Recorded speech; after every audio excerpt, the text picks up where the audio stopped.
News, interviews, and commentary on the Filipino struggle from the home front, Canada, and around the world. You're listening to Radio Migrante on CHRY 105.5 FM. Today we're going to be talking about the upcoming May 13 midterm elections in the Philippines. The campaign period has started. It will go until May 11th. And in the studio today, we have the fourth nominee for Migrante Sectoral Party List, Jonathan Cancela. And we also have on the phone, Perry Sorio from Migrante Canada. He's the vice chair of Migrante Canada. So hello you two. How are you? Mabuti naman ako. Maraming salamat sa staff ng Radyo Migrante.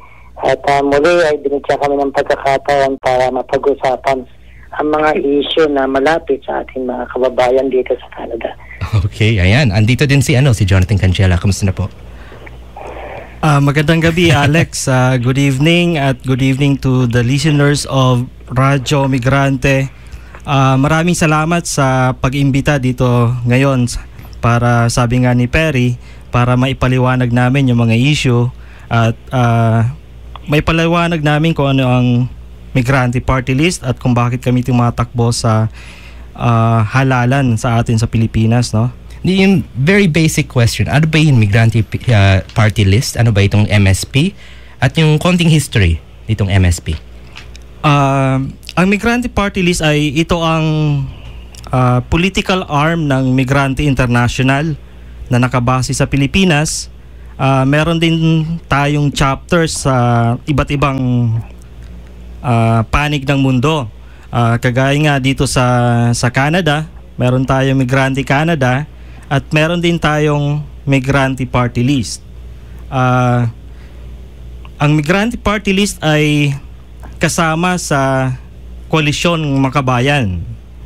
Kasama natin dyan ang Anak Pawis, yung Bayan Muna, at kami ngayon ay sumasali ngayong taon sa eleksyon. At kung inyong naalala, noong 2010 ay nagbala kami na sumali. At na-disqualified, di ba? Yes. Unfortunately, Migrante Party List was disqualified. Para sa amin, tinira kami ng gobyernong Arroyo noong 2010. Ginamit yung maling basihan doon sa implementing rules ng party list law na sinabing hindi kami nag-qualify, hindi kami sumali doon sa dalawang nakaraang elections. Pero mali yung basihan na ginamit ng COMELEC noon, kaya amin yung protesta, pero hindi kami talaga pinayagan. Kaya sabi namin, tingnan natin at tingnan na lang natin ng ngayong 2013 at yun nga, binigyan tayo ng pagkakataon ng COMELEC na sumali sa election, kaya kami ngayon tumatakbo. Okay, so kay Perry, so can you tell us a little bit, ano ba yung relationship between Migrante at Migrante Sectoral Party? Okay, ang relationship niya 96, no? Wag natin 96 degree of relationship yan. Wag natin kakalimutan yan. Number 96 po, yan ang numero ng Migrante Party List sa balota ngayong May 2013. Ang relationship niyan, siyempre, dahil sabi nga ni Jonathan, ito yung political arm. Ito yung magiging boses natin na magdadala ng ating issue dito sa Congress. Kung sakasakaling tayo ay makapagluklok ng unang-unang kinatawan ng isang sektor ng mga migrante sa Kongreso. Kailangan natin makapagpanalo ng 2% na boto sa total party list na votes cast. Roughly, ibig sabihin yan, 250,000 votes cast ang kailangan para makapagpaupo tayo ng isang representative. No? So, ang kanilang, dahil sabi natin, political arm, ito yung campaign machinery natin na magdadala ng issue natin sa mga legislatura, no? At siyempre, kasi yung Migrante International mass movement po ito eh. Kaya karamihan ng mga ating nominee ay galing din, yung nominee ng party list ng Migrante ay galing din sa hanay ng mga migrante. Kagaya ni Miss Connie Braga Sagalado, ang ating first nominee, isa siyang OFW, So yung ating third nominee ay isang nakabase sa Hong Kong, si Eman. At siyempre ang ating fourth ay si Tan Cancela na nakabase dyan somewhere in Toronto.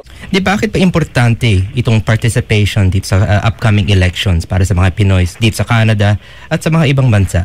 Una, siguro i-qualify natin paano yung participation para maintindihan. Dalawang bagay, pwede ka mag-participate kung ikaw ay isang registered absentee voting.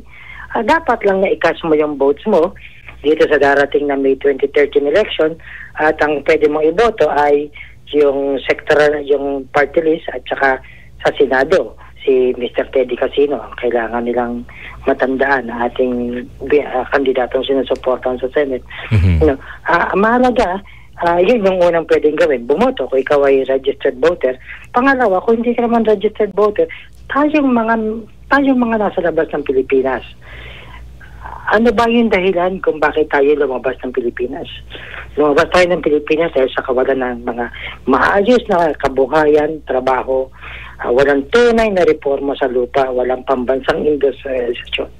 So dahil sa mga kadahilanan na to, tayo ay umalis, iniwan natin ang ating mga pamilya, at nagpilit tayong mamuhay sa isang bansa para makapagpadala ng pera at buhayin yung ating ekonomiya. Kaya nga nagmamalaki yung pamahalaan na napakahusay ng ekonomiya ng bansang Pilipinas, at kaya pa nitong magpautang at magbigay pa ng pera sa mga ibang bansa, bigyan pa ng tulong. Lahat ng ito ay galing yung ating combined remittances sa higit pa sa mga tubo ng mga dambuhalang korporasyon na nakabase sa Pilipinas. So yung boses na yan, sino magdadala ng boses ng mga issue ng mga kababayan natin migrante?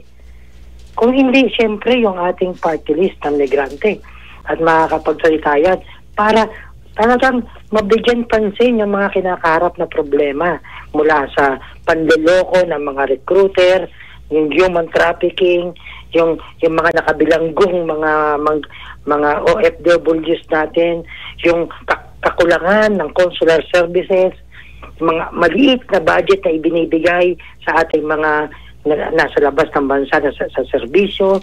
Sino mag-a-address yan?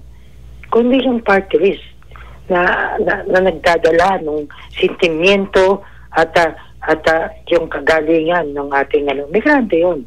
Mula ng panahon na si Flor Contemplacion ay namatay at tinayo ang migrante, nakapagpakita na ito ng track record sa paglilingkod sa hanay ng migrante sa iba't ibang parte ng mundo.